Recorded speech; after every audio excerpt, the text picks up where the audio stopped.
প্রতিমা ভাঙচুর মামলায় আসামি বাচ্চুকে রাজবাড়ী থেকে গ্রেফতার। পাবনার সুজানগরে দুর্গা মন্দিরে প্রতিমা ভাঙচুরের ঘটনায় মোহাম্মদ বাচ্চু আলমগীর ওরফে আগুন বাচ্চুকে গ্রেফতার করেছে সুজানগর থানা পুলিশ। আটককৃত বাচ্চু সুজানগর পৌরসভার মসজিদপাড়া এলাকার মোহাম্মদ লোকমান প্রামাণিকের ছেলে। আটকের বিষয়টি নিশ্চিত করেছেন সহকারী পুলিশ সুপার রবিউল ইসলাম। তিনি জানান, গোপন সংবাদের ভিত্তিতে রাজবাড়ী গোয়ালন্দ থানা পুলিশের সহায়তায় রোববার দুপুরে গোয়ালন্দ ঘাট এলাকার একটি আবাসিক হোটেল থেকে অভিযুক্ত বাচ্চুকে গ্রেফতার করে সুজানগর থানা পুলিশ।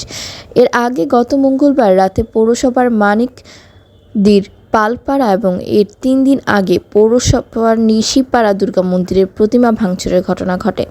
এরপর মানিকদির মন্দির কমিটির সভাপতি শ্রী বিজন কুমার পালব বাদী হয়ে সুজানগর থানায় একটি মামলা দায়ের করেন।